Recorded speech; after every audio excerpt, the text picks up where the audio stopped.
Hi everyone, welcome to my next video lecture. My name is Alok Singh. Currently I am studying BIT Sindri. So, without wasting your time, I will start new lecture, that is chemical kinetics का second video lecture हम लेकर आए हैं। हम लोगों ने previous classes में discuss किया था introduction of chemical kinetics. Chemical kinetics के बारे में मैंने इंट्रोडक्शन दिया था। मेनली चैप्टर में क्या क्या पढ़ना है और कौन कौन से इम्पोर्टेंट टॉपिक है उसके बारे में हम लोगों ने डिस्कस किया था। जेईई और नीट में क्या क्या क्वेश्चन कहाँ से आते हैं, किस टॉपिक से आते हैं, उसके बारे में हम लोगों ने डिस्कस किया था। और प्रीवियस क्लासेस में मेनली हम लोगों ने रेट ऑफ रिएक्शन स्टार्ट कर दिए थे। रेट ऑफ रिएक्शन क्या होता है और मेनली रेट ऑफ रिएक्शन में किस रिएक्शन के बारे में हम लोगों को पढ़ना है। तो हम लोगों ने वेरी फास्ट रिएक्शन और ना ही स्लो रिएक्शन ना ही फास्ट रिएक्शन के बारे में जिक्र करेंगे। हम लोग जिक्र करेंगे मॉडरेट रिएक्शन के बारे में पूरे चैप्टर में। अगर आपने ये वीडियो लेक्चर नहीं देखा है तो प्लीज़ मेरा वो वीडियो लेक्चर देख लीजिए, ताकि ये जो नेक्स्ट वीडियो लेक्चर में पढ़ाऊँगा, जो नेक्स्ट वीडियो लेक्चर जिसमें मैं पढ़ाऊँगा average rate of reaction and instantaneous rate of reaction, जो कि बहुत इंपॉर्टेंट है, आप लोगों को समझ में आएगा अगर आप प्रीवियस लेक्चर देख लेंगे तो। So let's start our topic. तो हम लोग डिस्कस करेंगे एवरेज रेट ऑफ रिएक्शन क्या होता है, एवरेज रेट ऑफ रिएक्शन आखिर बोलते क्या हैं, क्या होता है, और इंस्टेंटेनियस रेट ऑफ रिएक्शन होता क्या है, उसके बारे में हम लोग डिस्कस करेंगे। तो rate of reaction can be divided into two categorise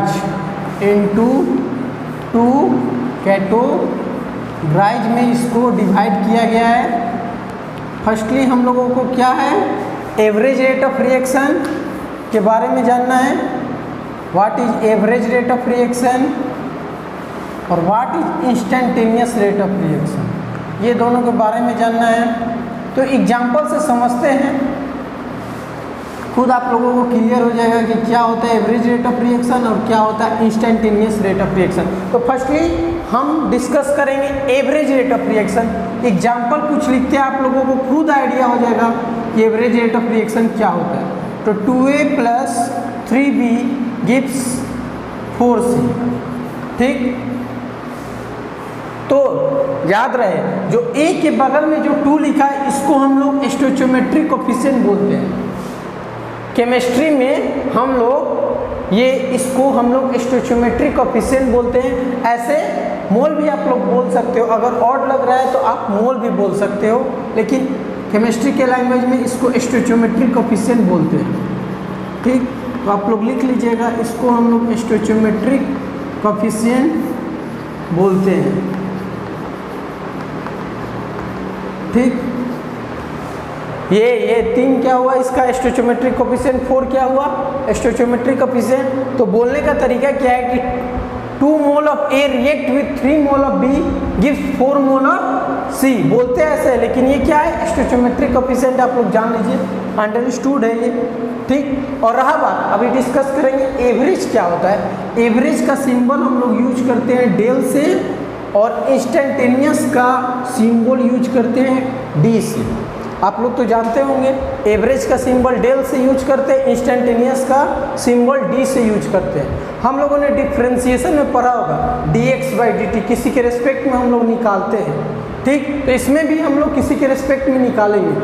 average rate of reaction होता क्या है, जैसे मान लो हमको इसका एवरेज रेट ऑफ रिएक्शन लिखना है, इस रिएक्शन का हमको एवरेज रेट ऑफ रिएक्शन लिखना है, तो कैसे लिखेंगे। तो देखो, लिखने का तरीका हम बता देते हैं। एवरेज रेट ऑफ रिएक्शन बराबर, ठीक, ये देखिए 2 मोल ऑफ A है तो -1/2 del A by del T, बताऊंगा कैसे क्या हुआ, del A by del T बराबर -1/3 del B by del T बराबर 1/4 del C by del T. ठीक, तो देखिए जो भी स्टोइचियोमेट्रिक कोएफिशिएंट है ना उससे हम लोग डिवाइड दे देते हैं। जैसे 1/2 हो गया, ये 3 है तो 1/3 हो गया, 4 है तो 1/4 हो गया। ठीक, और रहा बात, इसको क्या पढ़ेंगे, ये जो ब्रैकेट जो लिखा रहता है इसको हम लोग क्या बोलते हैं, कंसंट्रेशन। कंसंट्रेशन, ठीक, इसको हम लोग कंसंट्रेशन बोलते हैं। ठीक, कंसंट्रेशन यानी मोलारिटी। आप लोग जानते हैं कंसंट्रेशन क्या होता है, मोलारिटी होता है। Molarity means number of mole of solute divided by volume of solution in litre by time. तो इसमें क्या होगा, अगर मान लो इसको बोलना होगा तो कैसे बोलेंगे, concentration of A with respect to time, concentration of B with respect to time, concentration of C with respect to time. अब तुम लोग पूछोगे ये माइनस सर क्यों लगाएं, तो माइनस लगाने का पर्पस ये है कि ये जो reaction A concentration of A time के साथ क्या हो रहा है, डिक्रीज हो रहा है, जबकि कंसंट्रेशन ऑफ सी टाइम के साथ वो क्या हो रहा है, अपियर हो रहा है, और ये टाइम के साथ डिसअपियर हो रहा है, यानी ये खत्म हो रहा है। यानी ए और बी क्या हो रहा है, आपस में टकरा रहे, आपस में टकरा रहे तो क्या हो रहा है, इसका एनर्जी खत्म हो रहा है, और सी क्या हो रहा है, एनर्जी स्टेबलाइज हो रहा है। यानी बॉन्ड का जब फॉर्मेशन होता है तो वो क्या होता है, स्टेबल फॉर्म में होता है, जो बॉन्ड आपस में टकराते हैं वो क्या होता है, अनस्टेबल फॉर्म में होता है। इसी कारण इसको हम लोग माइनस यूज टाइम के साथ। मान लो तुमसे पूछा इसको क्या बोलेंगे, तो इसको हम लोग रेट ऑफ डिसअपियरेंस बोलते हैं। अगर तुमसे क्वेश्चन पूछ दिया है इसका बताइए रेट ऑफ डिसअपियरेंस क्या होगा, ए का रेट ऑफ डिसअपियरेंस बी का क्या होगा, और रेट ऑफ अपियरेंस सी का क्या होगा, तो कैसे आप लोग लिखेंगे, तो लिखने का तरीका आसान है। Rate of disappearance, rate of disappearance क्या होता है, rate of disappearance minus of del A by del T, और मोड लगा दीजिएगा। ठीक, मोड लगा दीजिएगा, minus del A by del T, mod से बाहर आएगा तो del A by del T हो जाएगा। Rate of disappearance of A, ये किसका है, rate of disappearance of concentration A का। ठीक, इसी तरह मान लो तुमसे पूछा रेट ऑफ अपीयरेंस बताइए, rate of appearance of concentration C का कंसंट्रेशन का आप बताइए रेट ऑफ अपीयरेंस, तो क्या बताओगे, mod DC by del C by del T. और याद रहे जब रेट ऑफ डिसअपियरेंस या रेट ऑफ अपीयरेंस लिख रहे हैं तो वहाँ स्टोइचियोमेट्रिक कोएफिशिएंट का यूज नहीं करते हैं, जबकि एवरेज रेट ऑफ रिएक्शन आप लिखेंगे ना तो वहाँ स्टोइचियोमेट्रिक कोएफिशिएंट का यूज करेंगे। जबकि रेट ऑफ डिसअपियरेंस आपसे क्वेश्चन में पूछ दिया या रेट ऑफ अपीयरेंस पूछ दिया तो उस टाइम हम लोग मोल का यूज नहीं करेंगे, यानी स्टोइचियोमेट्रिक कोएफिशिएंट का यूज नहीं करेंगे। सो डोंट यूज, लिख देना अपना, मोल का हम लोग यूज नहीं करते। तो यहाँ तक आप लोगों को समझ में आया एवरेज रेट ऑफ रिएक्शन क्या होता है। तो average rate of reaction concentration changes with respect to time. Concentration, मान लो ए का कंसंट्रेशन चेंज हो रहा है किसी के रिस्पेक्ट में, तो उसी को हम लोग एवरेज रेट ऑफ रिएक्शन बोलते हैं। और ये जो है लेफ्ट साइड में लिखा हुआ और ये राइट साइड में, लेफ्ट साइड में जो लिखा हुआ उसको हम लोग डिसअपियरेंस बोलते हैं, जो राइट साइड में लिखा होता है उसको अपीयरेंस बोलते हैं। जैसे कि मैंने बताया क्योंकि ये फॉर्मेशन हो रहा है, फॉर्मेशन हो रहा है तो क्या हुआ, अपीयर हुआ, जबकि ये क्या हो रहा है, ये अपना खत्म हो रहा है, मतलब ए बी आपस में टकरा रहे हैं तो खत्म हो रहा है, खत्म हो रहे हैं तो इस कारण हम लोग इसको क्या बोलेंगे, डिसअपियरेंस, और इसको अपीयरेंस बोलेंगे। तो याद रहे इसको, ये दोनों को क्या बोलेंगे, डिसअपियरेंस, और इसको क्या बोलेंगे, अपीयरेंस। ठीक, अब क्वेश्चन करते हैं, खुद आइडिया लग जाएगा कि इस पे क्वेश्चन कैसे आते हैं। तो एक एग्जांपल और दे देते हैं, उससे आप लोगों को आइडिया लग जाएगा कि क्या है। ठीक, इतना दूर तक नोट करिए। दो कैटेगराइज में इसको डिवाइड किया गया है, एवरेज रेट ऑफ रिएक्शन और instantaneous rate of reaction. Average में सिंबल यूज करते हैं डेल का, जबकि इंस्टेंटेनियस में सिंबल यूज करते हैं डी का। बस इतना ही फर्क है। Instantaneous small change of time के लिए निकालते हैं, जबकि कुछ थोड़ा लास्ट टाइम के टाइम इंटरवल के लिए निकालते हैं, जबकि वो स्मॉल चेंज के लिए निकालते हैं। बस यही अंतर है एवरेज और इंस्टेंटेनियस में। ज़्यादा यहाँ पे कोई रॉकेट साइंस नहीं है कि ये हुआ ये हुआ। आराम से इजली वे में स्मूथली समझो, खुद आप लोगों को खूब अच्छा से समझ में आएगा। बहुत इजी टॉपिक है। बस ये मैथमेटिकल कैलकुलेशन यहाँ पे ज़्यादा है, जैसे कि मैंने प्रीवियस लेक्चर में बताया था, मैथमेटिकल कंपोनेंट यहाँ पे ज़्यादा है, जबकि केमिस्ट्री का कंपोनेंट यहाँ पे कम देखने को मिलेगा। तो देखिए आप लोगों को दिख रहा ही होगा, क्योंकि कम ज़्यादातर मैथमेटिकल कंपोनेंट ही दिख रहा है। ठीक, तो इतना दूर तक नोट कर लो और याद रहे, मैं पढ़ाऊँगा तो कंसेप्ट से पढ़ाऊँगा। आखिर ये यूज क्या हुआ, आखिर इसका यूज क्यों हम लोग कर रहे हैं, इसको क्या बोलते हैं, ये क्या हो रहा है, सारा डिटेल्ड स्टडी मैं कराऊँगा। एक एक आप लोगों का एक एक क्वेरी मैं बताऊँगा, सारा डिस्कस करूँगा। सो डोंट वरी, इतना दूर तक नोट करिए। ठीक, एक और एग्जाम्पल देते हैं, जैसे आप लोग लिखिएगा, एक और एग्जाम्पल देते हैं। जैसे मान लो एग्जाम्पल नंबर 1 लिख लेना और एग्जाम्पल नंबर मान लो ये 2 दे देते हैं। ठीक, 2 एग्जाम्पल, जैसे मान लो N2 plus thrice H2 gives twice NH3। इसको क्या बोलते हैं हम लोग? प्रीवियस क्लास में डिस्कस किए थे ना, इसको हम लोग हैबर्स प्रोसेस बोलते हैं, जो कि इसी मतलब क्या बोलते हैं, जो कि यही क्लास 12 में ही हम लोगों को पढ़ना है। ग्रुप 15 एलिमेंट जिसको निकोजेंस फैमिली बोलते हैं, उसमें हम लोगों को पढ़ना है। सो डोंट वरी, मैं पढ़ाऊँगा उसको भी। सो अभी यहाँ पे लिखिए आप लोग, पहले एवरेज रेट ऑफ रिएक्शन लिखिए, देन आप रेट ऑफ अपीयरेंस बताइए और रेट ऑफ डिसअपीयरेंस H2 का बताइए। जैसे आपसे क्वेश्चन ऐसे पूछ सकता है, राइट, इसका बोल देगा right average rate of reaction first. ठीक, सेकेंड बोल देगा, मान लीजिए आपसे पूछ देगा rate of disappearance of H2 बताओ। ठीक, थर्ड पूछ सकता है rate of appearance of NH3 बताइए आप। 3 क्वेश्चन आपसे पूछ सकता है इसमें, मेनली इस टॉपिक में 3 क्वेश्चन आ सकते हैं। Rate of average rate of reaction लिखिए, रेट ऑफ डिसअपीयरेंस लिखिए, रेट ऑफ अपीयरेंस लिखिए। तो लिखने का तरीका हम बता दिए। पहले एवरेज रेट ऑफ रिएक्शन कैसे लिखेंगे, ये यहाँ तक, तो यहाँ मिटा देते हैं। तो लिखने का तरीका क्या है, तो पहले हम लोग लिखेंगे क्या, इसका सॉल्यूशन देखते हैं।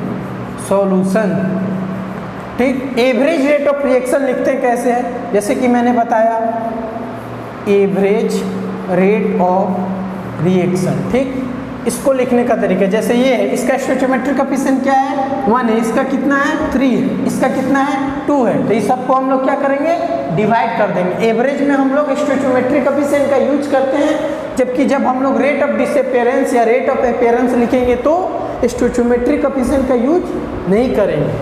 ठीक, तो हम लोग एवरेज रेट ऑफ रिएक्शन अभी लिख रहे हैं, तो यहाँ पे स्टोइचोमेट्रिक कोएफिशिएंट का यूज करेंगे। तो 1 है तो 1 लिख सकते हैं, लिखो, ये तो अंडरस्टूड है, 1 को लिखो चाहे मत लिखो। तो 1 क्या हो गया, del N2 by del T, जबकि इधर क्या है 1 by minus 1/3 del H2 by del T, जबकि इधर क्या है 1/2 del NH3 by del T। देखो स्टोइचोमेट्रिक कोएफिशिएंट से डिवाइड कर दे, तो इसको बोलेंगे कैसे, concentration of nitrogen with respect to time, concentration of hydrogen with respect to time, concentration of ammonia with respect to time. NH3 को अमोनिया बोलते हैं, आप लोग जानते होंगे। और N2 ऑलवेज कंबाइंड स्टेट में रहता है, फ्री स्टेट में नहीं लिखते। नाइट्रोजन ऑलवेज N2 होता है, हाइड्रोजन H2 होता है। जितनी भी नॉन मेटल है वो कंबाइंड स्टेट में पाया जाता है, जबकि कोई भी मेटल आपको फ्री स्टेट में मिला होता है। जैसे पोटासियम को हम लोग के लिखते हैं, पोटासियम को, सोडियम को, इस सब को, सोडियम को Na लिखते हैं। कभी भी Na2 देखा है? नहीं ना। हाँ, जबकि नॉन मेटल को आप लोग देखे होंगे कंबाइंड स्टेट में, खुद के मॉलिक्यूल, खुद के एटम से कंबाइंड होता है, जबकि वो मेटल जो होता है अपना फ्री स्टेट में पाया जाता है। कोई दिक्कत नहीं है, यहाँ तक आप लोग समझते होंगे। ये तो क्लास 11 की टॉपिक है, आप लोग जानते होंगे क्लास 11 या क्लास 10 में ये सब पढ़ना था। ठीक, एवरेज रेट ऑफ रिएक्शन लिख दिया, पहला क्वेश्चन हो गया। बोलने का तरीका ये याद रखना, इसको क्या बोलते हैं? ऊपर वाला को change in concentration divided by time, यानी उसके रेस्पेक्ट में निकाल रहे हैं, यानी एवरेज रेट ऑफ रिएक्शन यही होता है। एवरेज रेट ऑफ रिएक्शन अगर कोई पूछेगा क्या होता है तो बता देना कि change in concentration with respect to time. ये थोड़ा ज़्यादा टाइम इंटरवल के लिए हम लोग एवरेज को निकालते हैं, जबकि इंस्टेंटेनियस को स्मॉल टाइम के लिए निकालते हैं। ठीक, पहला हो गया। सेकेंड हम लोग देखते हैं, पूछा क्या है? रेट ऑफ डिसअपीयरेंस पूछा है। रेट ऑफ डिसअपीयरेंस मतलब माइनस, जहाँ डिसअपीयरेंस दिख गया आपको तो याद रहे माइनस यूज करना है। यूज क्या करना है? मोड में लगाओगे तो माइनस तो बाहर निकल के तो पॉजिटिव ही हो जाएगा। लिखने का कोई सेंस नहीं होता, लेकिन लिख देते हैं लोग, माइनस लिख देते हैं। लिखना होगा तो लिखो, आखिर तो मोड से बाहर निकालोगे तो पॉजिटिव आएगा ही। ठीक, माइनस क्या हो जाएगा? डेल N2 किसका लिखना है? H2 का लिखना है, तो क्या हो जाएगा? Del H2 by del T। अब इसको मोड से बाहर निकालोगे तो क्या हो जाएगा? Del H2 by del T। और यहाँ याद रहे स्टोइचोमेट्रिक कोएफिशिएंट हम लोग नहीं लिखते हैं। जबकि थर्ड में क्या हुआ? थर्ड क्या पूछ रहा है? रेट ऑफ अपीयरेंस बताइए।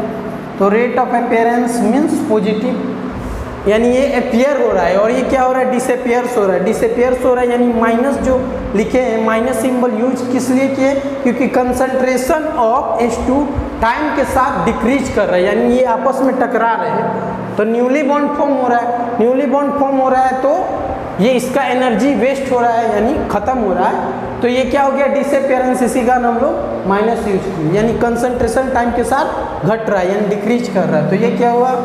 इसी का हम लोग माइनस यूज किए हैं। जबकि अपीयर्स यानी ये अपीयर्स हो रहा है, तो इसमें हम लोग पॉजिटिव यूज करें। Rate of appearance of ammonia NH3, इसको क्या लिखते हैं? डायरेक्ट हम लोग उतार देंगे del NH3 by del NH3 by del T। ठीक, सिंपल। और मोड से बाहर निकल तो पॉजिटिव है तो पॉजिटिव ही ना होगा। कोई इसमें लॉजिक नहीं है, कोई रॉकेट साइंस नहीं है, बहुत आसान टॉपिक है।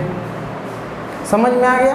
ठीक, अब आपसे क्वेश्चन पूछ सकता है कि इसका आप लोग बताइए रेट ऑफ रिएक्शन को हम लोग क्या ऐसा यूनिट क्या लिखेंगे, जैसे इसका ऐसा यूनिट क्या होगा, तो उसके बारे में हम लोग डिस्कस करते हैं। तो हम लोग रेट ऑफ रिएक्शन मान लो इसका निकालना है, कंसंट्रेशन के टर्म में आप लोगों को ऐसा यूनिट निकालना है, तो इसका कैसे निकालेंगे?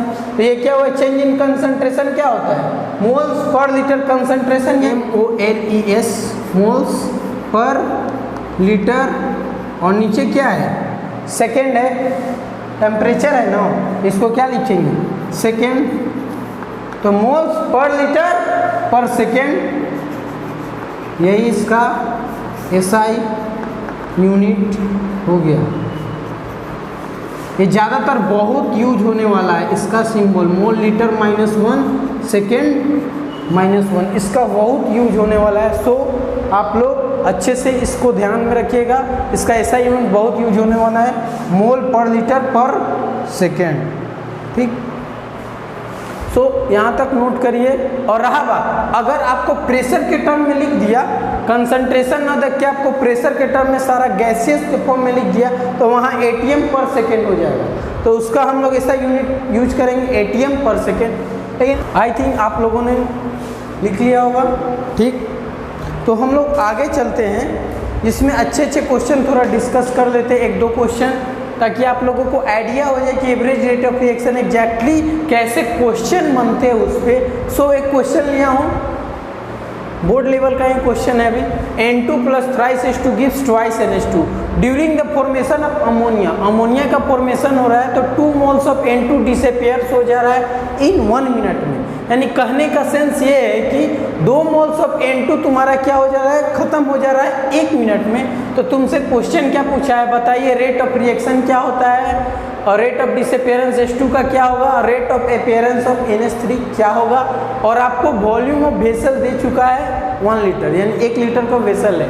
ठीक, तो इसको बनाने का मतलब इसको हम लोग बनाएंगे कैसे, बनाने का मैं तरीका बताता हूँ। हर क्वेश्चन में आप लोगों को सेम अप्रोच लेके चलना होगा और अच्छे अच्छे क्वेश्चन आप लोगों से बन जाएगा। इवन ग्राफिकल क्वेश्चन आएगा, नेक्स्ट हम बताएंगे ग्राफिकल क्वेश्चन कैसे बनता है, उसको भी हम लोग बना सकते हैं अगर मेरा अप्रोच फॉलो किया तो सो यही जैसा मैं अप्रोच बताता हूँ वही फॉलो करना था।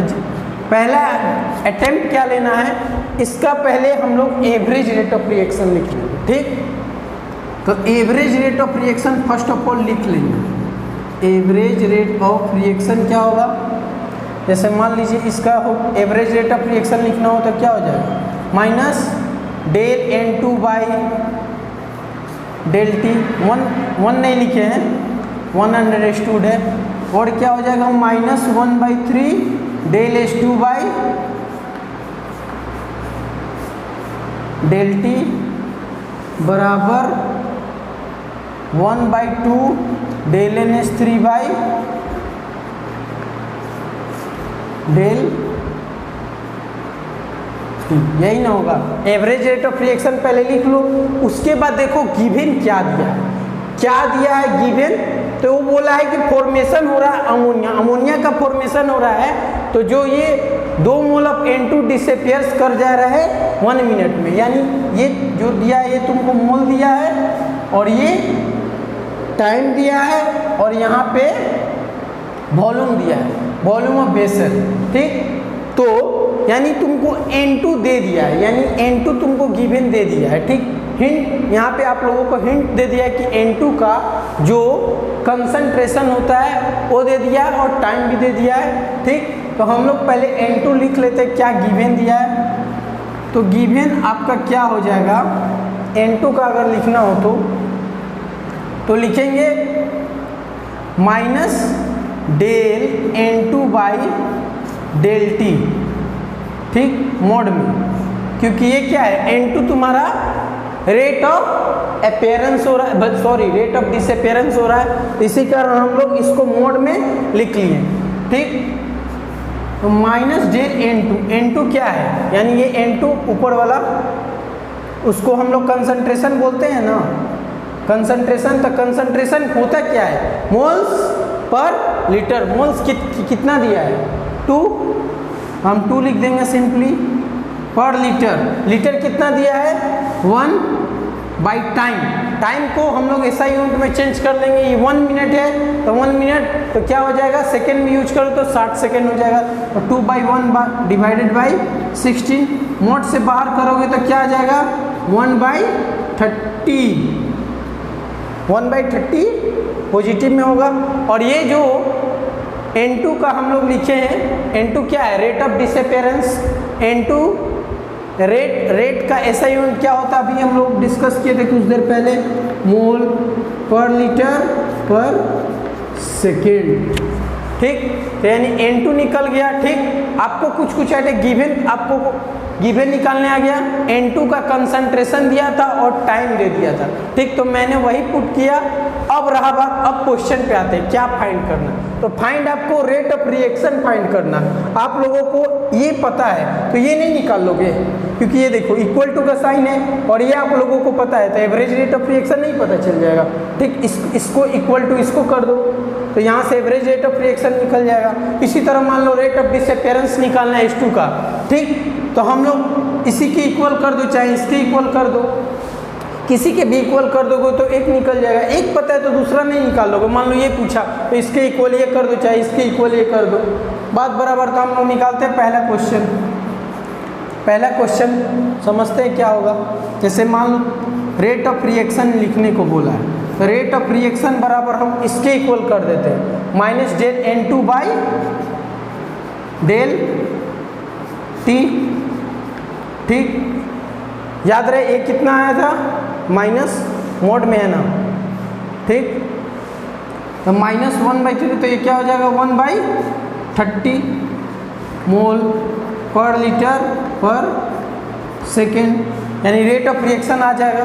याद रहे कभी भी रेट माइनस में नहीं आएगा। अगर आप लोगों को गलती से भी माइनस आ जा रहा है तो उसको पॉजिटिव में चेंज कर दो। आप लोग कभी देखे हैं स्पीड कभी निगेटिव में आता है, नहीं ना, इसी कारण स्पीड ऑलवेज पॉजिटिव में ही आता है, अंडरस्टूड है, इसी कारण हम लोग मोड यूज करते हैं, ठीक। रेट ऑफ रिएक्शन हो गया, फाइंड हो गया पहला question. Second rate of reaction निकल गया। अब रेट ऑफ डिसअपियरेंस आपसे पूछा है, तो rate of reaction equal to rate of disappearance कर दे। तो रेट ऑफ डिसअपियरेंस किसका पूछा है, H2 का, इसको इक्वल टू इसको ये कर दें। एवरेज रेट ऑफ रिएक्शन क्या आया है, average rate of reaction equal to क्या हमको निकालना है, rate of disappearance of H2। तो rate of disappearance of H2 क्या है, -1/3 डेल H2/ΔT। माइनस लिखना हो चाहे मत लिखो, माइनस के चक्कर में रहोगे तो क्वेश्चन गलत हो जाएगा, अंडरस्टूड है, क्योंकि कभी भी रेट निगेटिव में नहीं आता, इसी कारण माइनस मत लिखा करो, नहीं तो फंस जाओगे। -1/3 डेल H2/ΔT, मोड में अपना लिखना हो लिख देना, मोड में माइनस खत्म हो जाएगा। एवरेज रेट ऑफ रिएक्शन अभी क्या निकालें, 1/30, ठीक। हमको क्या निकालना है ये, तो 1/3 डेल H2/ΔT, यहाँ से नहीं फाइंड हो जाएगा डेल H2/ΔT, इसको बराबर कर, इसको कंसंट्रेशन बोलते हैं। तो डेल H2/ΔT क्या हो जाएगा 3/30, यानी क्रॉस मल्टीप्लीकेशन करो, ठीक। 3/13 क्या हो जाएगा 30, 1/10। तो डेल H2/ΔT आपका क्या है 1/10 मोल लीटर -1 सेकेंड -1, यही ना आया। अब इसी तरह आप लोग रेट ऑफ अपीयरेंस भी निकाल सकते हैं, देख लीजिए। तो इसमें मैंने किया क्या, सॉरी पहले बता देते हैं, उसके बाद अच्छा से एक बार और डिस्कस कर देंगे। Third, rate of appearance of NH3। Rate of appearance of NH3 बराबर रेट ऑफ रिएक्शन लिख दे। रेट ऑफ रिएक्शन यानी एवरेज रेट ऑफ रिएक्शन के इक्वल लिख दे। एवरेज रेट ऑफ रिएक्शन कितना आया था 1/30, ठीक आया था। और रेट ऑफ अपीयरेंस क्या हो जाएगा, अभी देखो ऊपर लिखा होगा, क्या था rate of appearance, del NH3/ΔT, del NH3 यानी 1/2 ना 1/2 डेल NH3/ΔT। अब इधर क्रॉस मल्टीप्लीकेशन होगा तो डेल NH3/ΔT आ गया, कितना है डेल NH3/ΔT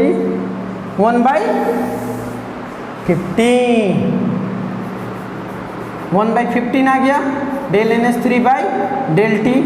क्रॉस मल्टीप्लीकेशन कर दो, पर चला गया था क्या हो गया 2/30 mole litre -1 mole litre -1 second -1 तक क्या हो जाएगा 1/30 मोल लीटर -1 सेकेंड -1। तो यहाँ से डेल NH3/ΔT आ जाएगा। तो ऐसे क्वेश्चन को अटेम्प्ट करने का तरीका यही है, पहले आप लोग एवरेज रेट ऑफ रिएक्शन लिख दीजिए और देखिएगा ऐसे ऐसे क्वेश्चन में आप लोगों को हिंट दे देगा। यहाँ पे N2 दे दिया था, कोई क्वेश्चन में H2 को दे देगा, ऐसे लिख के मोल के टर्म में कंसंट्रेशन के टर्म में लिख के दे देगा। जैसे मोल दे देगा, मिनट दे देगा, लीटर दे सकता है, घुमा के दे देगा। तो उसमें क्या हो जाएगा आप लोग निकालेंगे, एक टर्म निकालेंगे तो दूसरा टर्म ऑटोमेटिक निकलते रहेगा। तो यही अप्रोच है, शुरू में एवरेज रेट ऑफ रिएक्शन लिखिए, उसके बाद आप लोग देखिए क्या दिया, गिवन क्या दिया, उसको आप लोग लिख लीजिए। वो लिखिएगा तो आपको आइडिया हो जाएगा कि कैसे हम लोग निकालेंगे रेट ऑफ, कैसे सारे क्वेश्चन को हम लोग निकाल लेंगे। तो एक हिंट मिल जाएगा तो आगे आपको खुद पता चल जाएगा कि कैसे निकालना है। एक दूसरे से इक्वल टू कर दीजिए, मान लीजिए डेल NH3/ΔT जैसे ये निकालना था, इसके इक्वल कर दिया, हमको ये पता है तो ये निकल जाएगा। एवरेज रेट ऑफ रिएक्शन लिखने से आपको आइडिया हो जाता है कि कौन कैसे हम लोग आगे का क्वेश्चन निकाल सकते हैं, आपको हिंट खुद मिल जाएगा। सो डोंट वरी, ऐसे क्वेश्चन को इसी तरह बनाएंगे। एक और क्वेश्चन लेते हैं, उससे आप लोगों को अच्छे से क्लियर हो जाएगा और अच्छे अच्छे क्वेश्चन आप लोग लगा पाओगे।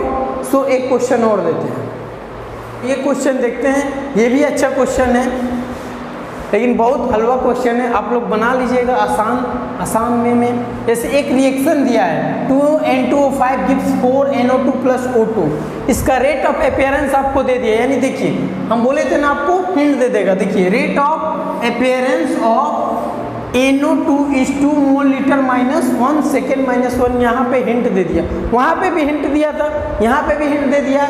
तो पहला अटेम्प्ट क्या किया, एवरेज रेट ऑफ रिएक्शन लिख लीजिए। एवरेज रेट ऑफ रिएक्शन लिखिएगा, खुद आपको आइडिया हो जाएगा कैसे क्या करना है। ठीक, तो फर्स्ट हम लोग लिखते हैं average rate of reaction.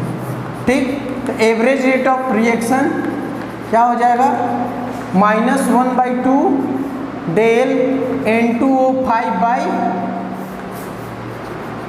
Del T बराबर क्या हो जाएगा, 1/4 del N2O5 by del T बराबर del O2 by del T.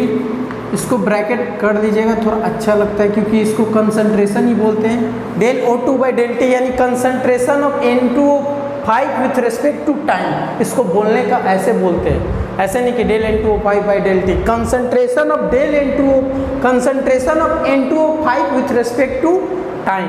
अब देखिए इसमें क्या आपको दिया है, देखिए ऊपर दिया है आपको क्या, rate of appearance of NO2। Appear कौन हो रहा है, ये, और O2 भी अपीयर हो रहा है, लेकिन आपको दिया कौन है, NO2 के बारे में आपको दिया है, NO2 को दे दिया है। तो यानी NO2 कहाँ है, सॉरी N2O5, यहाँ NO2 लिखना था, sorry extremely sorry, del NO2 by del T, ये आपको दे दिया है, ये निकालने बोला है रेट ऑफ रिएक्शन। तो rate of reaction equal to, उसके इक्वल कर दो 1/4, तो पहला क्वेश्चन आपसे बन जाएगा। N2 del NO2 by del T कितना दिया है देख लो, 2, तो 2 दूनी 4, 1/2 मोल लीटर -1 सेकेंड -1, यह आ गया rate of reaction. Simple, rate of reaction पता चल गया तो आप लोग रेट ऑफ डिसअपीयरेंस नहीं निकाल लोगे, इसके इक्वल कहाँ गया, ये रेट ऑफ डिसअपीयरेंस N2O5 के इक्वल कर दो और क्रॉस मल्टीप्लिकेशन करो, आपको ये मिल जाएगा। तो average rate of reaction equal to क्या लिख देना है, -1/2 del N2O5 by del T, इधर ले जाओ, एवरेज कितना है 1/2 डिवाइडेड बाई -1/2, माइनस हटा दो क्योंकि मोड लेके हटा देना, del N2O5 by del T. ठीक, इसको अंदर ले लेते हैं, उसके बाद अपना मोड लेके हटा देना। ठीक, 2 से 2 कैंसिल हो गया, तो क्या हो जाएगा, del N2O5 by del T बराबर 1 मोल लीटर -1 सेकेंड -1 हो जाएगा। आसान है कि नहीं, हलवा क्वेश्चन है सब। Rate of reaction, average rate of reaction निकाल लिए, simple. Average rate of reaction आप लोग लिख लीजिएगा, उसके बाद रेट ऑफ डिसअपीयरेंस पूछे या रेट ऑफ अपीयरेंस पूछे, एवरेज रेट ऑफ रिएक्शन के इक्वल कर दीजिएगा और क्रॉस मल्टीप्लिकेशन करिएगा, आपके सामने आंसर। कोई रॉकेट साइंस नहीं, आसान है, बन जाएगा। सो हम लोग आगे बढ़ते हैं, इंस्टेंटेनियस रेट ऑफ रिएक्शन के बारे में डिस्कस करते हैं। होता क्या है इंस्टेंटेनियस रेट होता क्या है, for very small change in time, यानी बहुत लिटिल बिट टाइम में स्मॉल चेंजेज होता है, यानी स्मॉल चेंजेज ऑफ टाइम को ही बोलते हैं हम लोग इंस्टेंटेनियस रेट। ठीक, जैसे एक एग्जांपल से समझते हैं, एवरेज रेट ऑफ रिएक्शन को एग्जांपल से समझे, इसी तरह इंस्टेंटेनियस रेट को भी एग्जांपल समझ लेते हैं।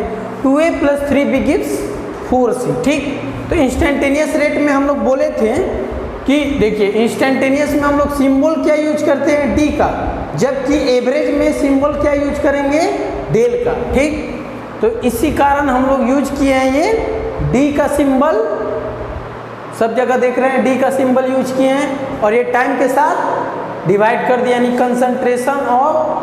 कंसंट्रेशन ए का चेंज हो रहा है किसके साथ, टाइम के साथ, with respect to time. Concentration of A changes with respect to time, concentration of B changes with respect to time, concentration of C changes with respect to time. Same concept है, कोई dissimilar नहीं है, same concept है, बस वहाँ पे del use करते थे, यहाँ पे डी यूज करेंगे, सिंपल।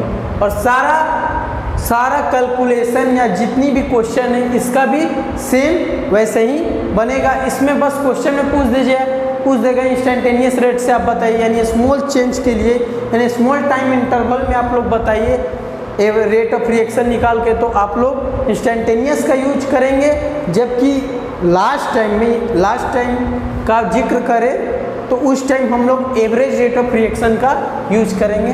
तो इंस्टेंटेनियस निकालने का तरीका देखिए, यहाँ पे माइनस यूज किया, यहाँ माइनस प्लस माइनस, यानी कंसंट्रेशन टाइम के साथ डिक्रीज कर रहा है, यानी ए का कंसंट्रेशन टाइम के साथ डिक्रीज कर रहा है, कंसंट्रेशन टाइम के साथ बी का डिक्रीज कर रहा है, कंसंट्रेशन टाइम के साथ ये यहाँ पे क्या हो रहा है, अपियर हो रहा है, यानी टाइम के साथ यहाँ पे बढ़ रहा है। ठीक, कंसंट्रेशन यहाँ टाइम के साथ बढ़ रहा है, यहाँ घट रहा है, यहाँ घट रहा है। तो ग्राफिकल रिप्रेजेंटेशन से आपको आइडिया हो जाएगा कैसे क्या हो रहा था एवरेज में और क्या हो रहा था इंस्टेंटेनियस में। देखिए रिएक्टेंट वर्सेस टाइम का हम लोग ग्राफ बनाते हैं, ठीक, तो माइनस यूज किया तो ग्राफ क्या होगा, एक्सपोनेंशियली डिक्रीज करेगा कि नहीं, बोलिए, एक्सपोनेंशियली डिक्रीज कर रहा है, यानी टाइम के साथ देखो ये घट रहा है। ठीक, टाइम के साथ ये क्या हो रहा है, घट रहा है, कंसंट्रेशन टाइम के साथ घट रहा है। जबकि प्रोडक्ट में देखो कंसंट्रेशन क्या होगा, टाइम के साथ बढ़ रहा है। सिंपल,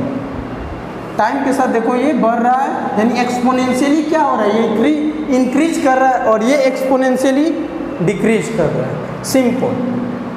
तो इसका मान लो स्लोप लिखना हो तो स्लोप क्या हो जाएगा, tan थीटा, जानते हो स्लोप क्या होता है, tan theta equal to, reactant में किसी का लिखना हो तो dA बाई dt, यानी tan थीटा क्या होता है, P by B perpendicular by base, tan theta dA by dt हो जाएगा। इसी तरह इसका लिखना हो तो dC बाई dt।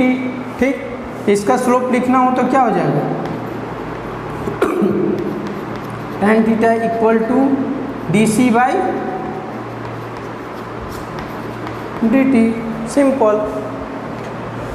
तो दोनों में अंतर कुछ नहीं है, बस वहाँ पे डेल का यूज करते थे, यहाँ पे डी का यूज करेंगे। आप लोगों को ग्राफ से आइडिया हो गया होगा आखिर हो क्या रहा है एवरेज में और रेट ऑफ रिएक्शन में।